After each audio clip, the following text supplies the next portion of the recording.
Okay, so ito na po yung ating how to track our income, lalong-lalo na po sa mga online seller po na katulad ko. So, yung tutorial natin ngayon is all about, so medyo i-zoom natin para makita ng ating mga manonood. It's all about how to track your income. Paano ba natin matatrack or paano ba natin malalaman yung income natin? How to track your income. Lalong-lalo na sa mga online seller. Okay. So, basic lang naman yung mga computation natin kasi gawa ng hindi naman natin kailangang pahirapan yung sarili natin kasi ang kailangan lang naman natin kasi minsan when it comes na nagtitinda tayo is makita natin yung expenses versus income. Okay, so tulad ng sinasabi ko nung mga naunang mga tutorial ko is lagi akong naglalagay ng mga parang border para makita ko yung ganda nung ginagawa ko. Okay, so unang-una, like medyo i-zoom ko na po ang columns na ilalagay ko is the product name. So, product name, lagay po natin yung product name. Okay. So, let's say, lagay na lang natin name para hindi tayo mahirapan. Or yung item name. Then, susunod is ilagay natin yung quantity.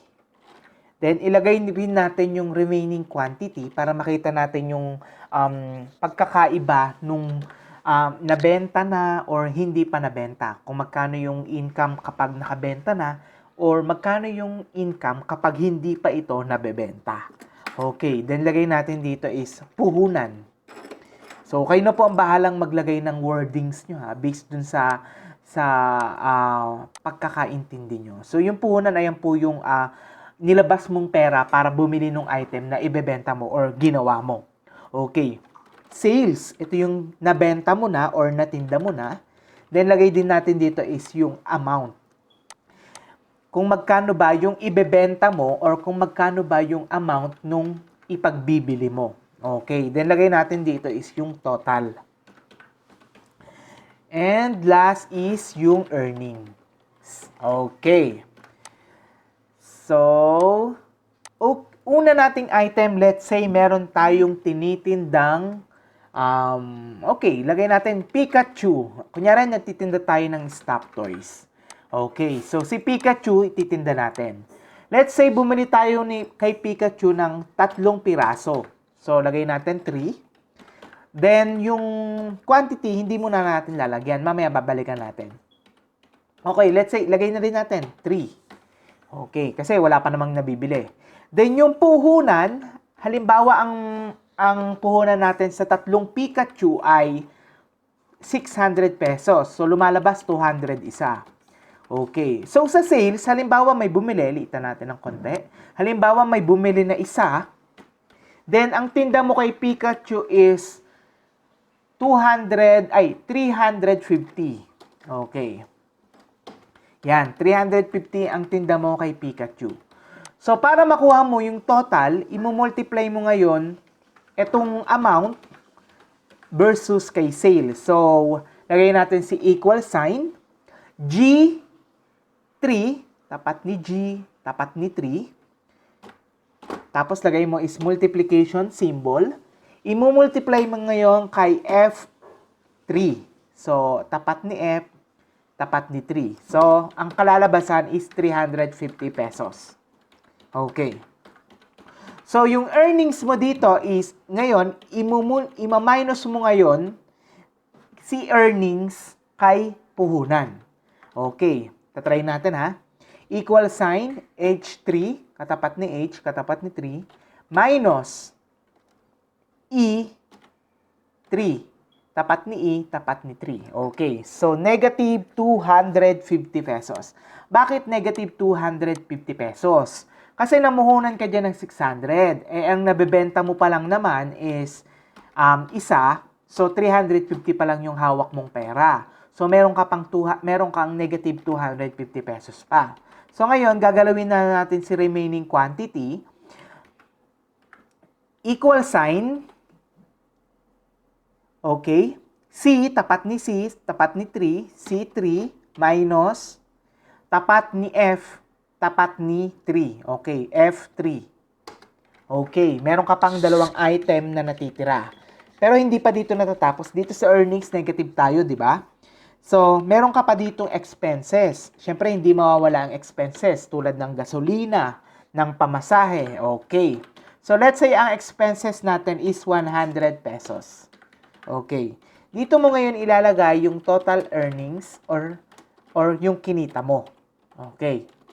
Yung kinita mo. Ito na yung tunay na kinita mo kasi ibabawas na dito yung ating expenses. Ang mga pamasahe, merienda, kung binabawas mo pa yung merienda mo. Okay.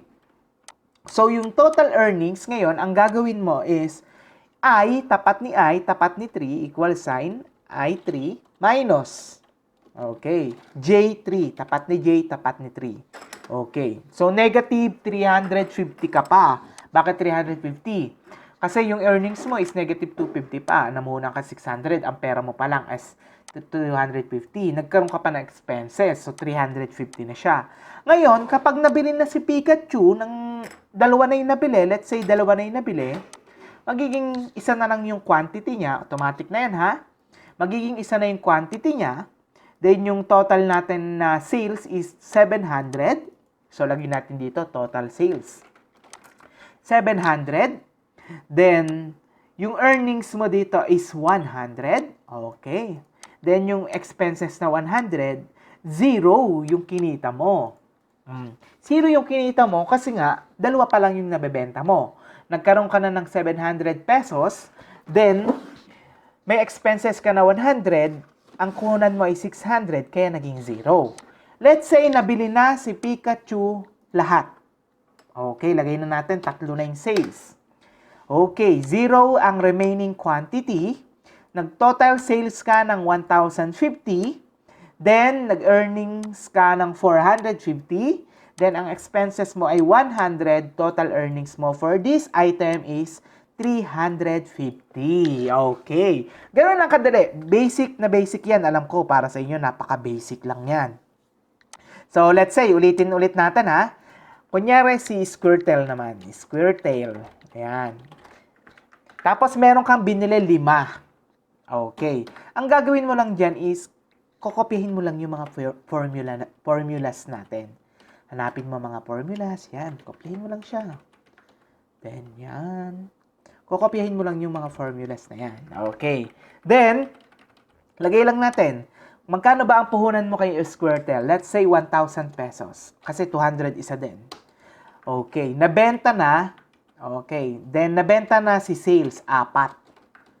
So, yung amount na benta mo dito kay Squirtle is 400. Okay. 400 isa kasi maganda si Squirtle. So, may total sales ka na 1,600. So, ito may formula din. Copy lang natin. Control-C, Control-V. Okay, may earnings tayo na 600. Then, namasahe ka dito. Let's say, ang expenses mo naman, kasi di ba sabay-sabay mo na binili. O kunyari, ito naman si Squirtle, delivery charge naman. 250 pesos yung delivery charge. So, ibig sabihin, kumita ka kay Squirtle ng 350 pesos. Okay, so ganun lang. Ang gagawin nyo lang is, kokopyahin nyo lang yung mga formula natin, na may yung mga columns natin na may mga formula, then i-input mo lang yung number or yung sales, like yung sales, yung quantity, yung mga inputted data na kailangan nating ilagay para ma-auto-compute yung ating earnings. Yan. From that, makikita natin kung magkano ba yung expenses natin, kung magkano ba yung earnings natin, at kung ilan ba yung quantity na natitira. Let's say, nabili na lahat si Squirtle. Okay. So, ang kinita ni Squirtle is 750 pesos. Then, 0 na rin yung remaining quantity niya. So, ganun lang siya. Sobrang madali lang siyang i-track. Kaya alam kong kayang-kaya nyo yan. And this is so basic. Basic formulation lang siya. So, i-review ko kayo ng konti. So, in addition, meron tayong plus sign. Okay, lagi lang tayong mag-i-equal sign, tapos kung saan yung katapat niya, let's say E4, mag-highlight naman siya. E4, equal sign, E4 plus, let's say pa-plus natin kay sales, F4. 4. Yan, ganoon lang. Makikita nyo naman na kung sino yung magpa-plus, mag-highlight lang yon. So, meron tayong plus sign. Tapos, sa subtraction, alam naman nating lahat yan. Ito lang naman para sa mga baguhan lang naman po sa Excel. Then, konting formulation lang. So, ito, subtraction natin, minus. Okay. Tapos, multiplication natin. Ayan po, division natin, divide. Yan, ganyan lang. So, yan po, yung basic natin. So, sana po ay meron kayong natutunan ng kaunti. And sana po ay sa tutorial na to is malaman nyo or makita nyo yung differences or yung advantage ng nakikita natin kung ilan yung remaining quantity, kung magkano yung expenses natin, at kung magkano yung earnings natin. Kasi dapat lagi nating makikita kung magkano yung earnings natin para mas ma-motivate tayo na, ay, kumikita ako. So, mas ma-motivate tayo na magtinda ng magtinda. So, yung title natin dito is How to Track Your Income. Okay. So, ayan na yung lalagay natin sa thumbnails ko dito So, maraming salamat po sa panonood Salamat po sa panonood. Sana po ay may natutunan kayo. Balik po kayo kay Almontero Tutorial. Maraming salamat po!